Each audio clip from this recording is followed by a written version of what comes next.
Most people have never seen a building completely empty at 3 in the morning. I don't mean quiet. I mean the specific, pressurized silence of a large structure that was built for hundreds of people and currently holds one. That was my life for 8 months. Night security at a corporate office complex.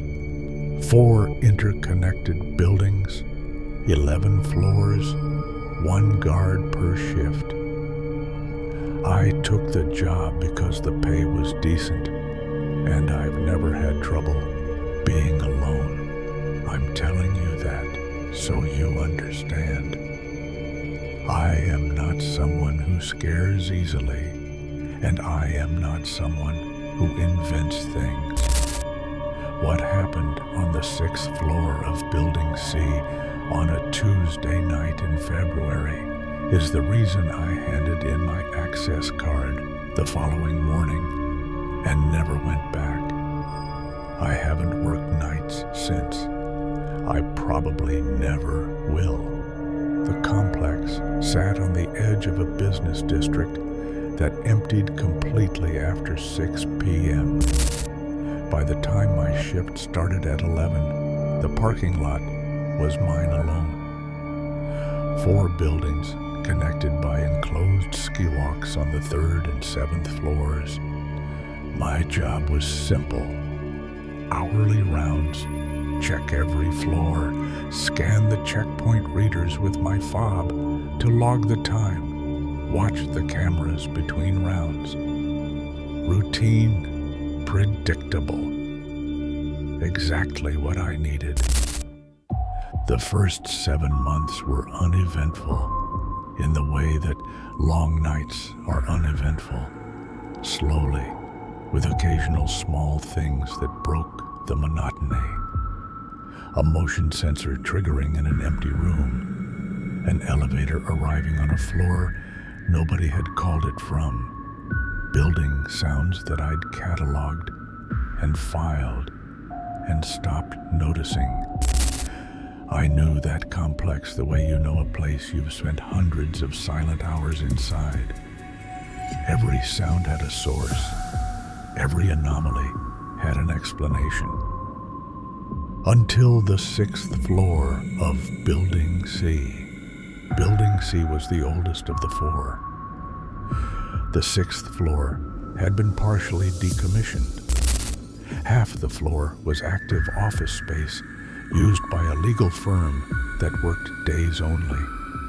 The other half was empty. The carpet pulled up, exposed concrete and stacked furniture under plastic sheeting. I scanned the checkpoint at the elevator lobby, then walked the active side, then did a pass through the empty side. Never more than 6 minutes total. I'd done it hundreds of times. On this particular Tuesday, I came off the elevator at 11 floors, scanned my checkpoint, and started the active side. Halfway down the main corridor, I stopped. There was a light on, not a ceiling light, a desk lamp. In a glass-walled office, about 30 feet ahead, a single desk lamp was on, casting a yellow pool across an empty desk. I knew for a fact it had not been on during my 10 p.m. round. I checked rooms. I always checked rooms. That lamp had been off an hour ago. I stood in the corridor and watched the office for a full minute. Nobody inside, nothing moving. I told myself a timer lamp, some attorneys use them for plants, had clicked on. I walked to the office, opened the door, and turned the lamp off at the switch on its base. I finished the active side and moved into the decommissioned half. The decommissioned side smelled like concrete dust and old carpet adhesive. I moved through it with my flashlight, sweeping the stacked furniture and plastic sheeted equipment. Nothing. I was almost to the far checkpoint when my light caught something that stopped me completely. In the dust on the exposed concrete floor, there were footprints, fresh ones. The dust displacement was clean-edged, not degraded. They came from the direction of the emergency stairwell door, moved across the floor toward the plastic sheeted furniture stacks along the east wall, and stopped. They did not continue. They did not return to the stairwell. They simply ended at the furniture stacks. I did not move toward the stacks. I keyed my radio and called it into the monitoring station, an off-site company that managed overnight security for several properties. The operator told me to hold position and that she would review the camera feed for Building C, 6th floor. I stood in that decommissioned space, flashlight on the furniture stacks 30 feet away, and waited. She came back on after 4 minutes. She said the 6th floor cameras showed nothing. No movement, no entry, nothing since my previous round. I asked her to check the stairwell cameras for Building C. She went quiet for a moment. Then she said the stairwell camera for floors 5 through 8 in Building E had been showing a static image, a frozen frame, for the past 2 hours and 19 minutes. Malfunction, she said, happens sometimes. She said she'd log it and have it looked at in the morning.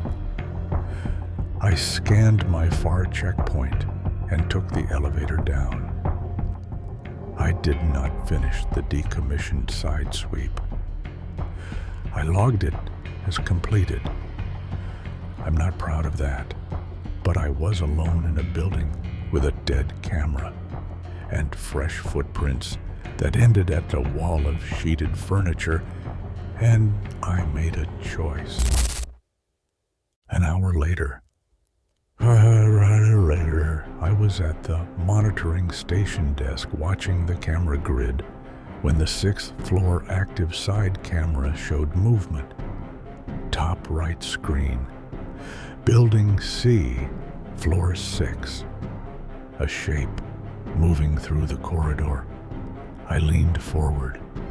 The camera resolution at that distance was enough to see a figure, a person, walking slowly away from the camera down the main corridor. Unhurried, the timestamp read 12:58 a.m. I called it in before I'd finished processing what I was seeing. Then I called the police. I was told to stay at the desk and not re-enter Building C. I stayed at the desk. I watched the screen. The figure on the 6th floor reached the end of the corridor and turned into the decommissioned side. The camera didn't cover the decommissioned side. The figure was gone. Police arrived in 11 minutes. 2 officers. They swept Building C floor by floor.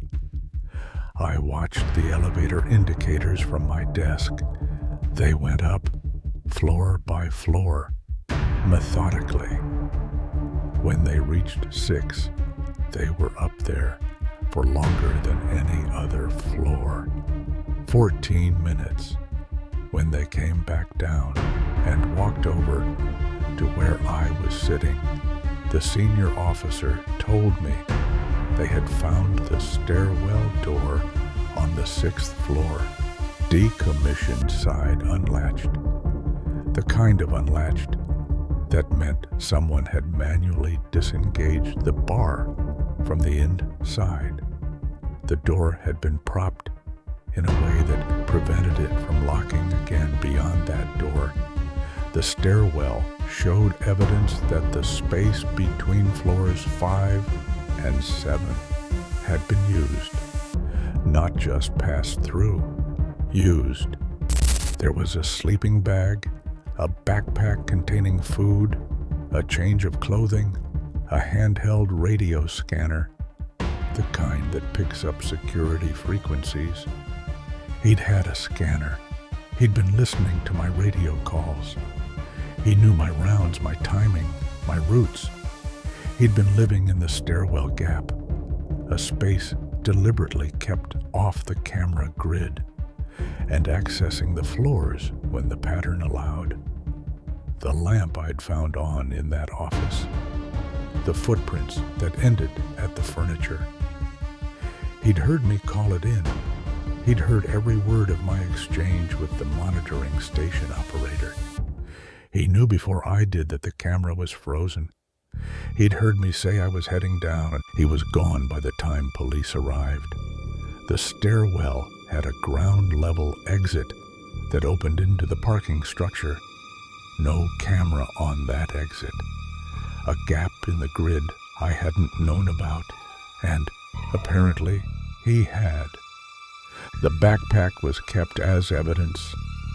The sleeping bag, his things, the radio scanner. They never identified him.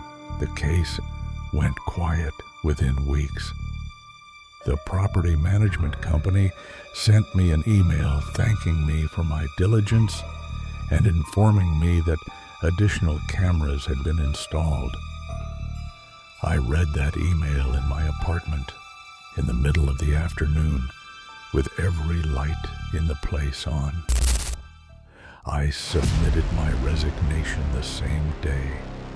He'd been there for weeks, listening, counting my footsteps, mapping my patterns, sleeping 30 feet from where I walked every single hour of every single shift, and the only reason I found any of it was a desk lamp he forgot to switch off. One small mistake, that's all. One small mistake on his part, and I spent 8 months never making mine.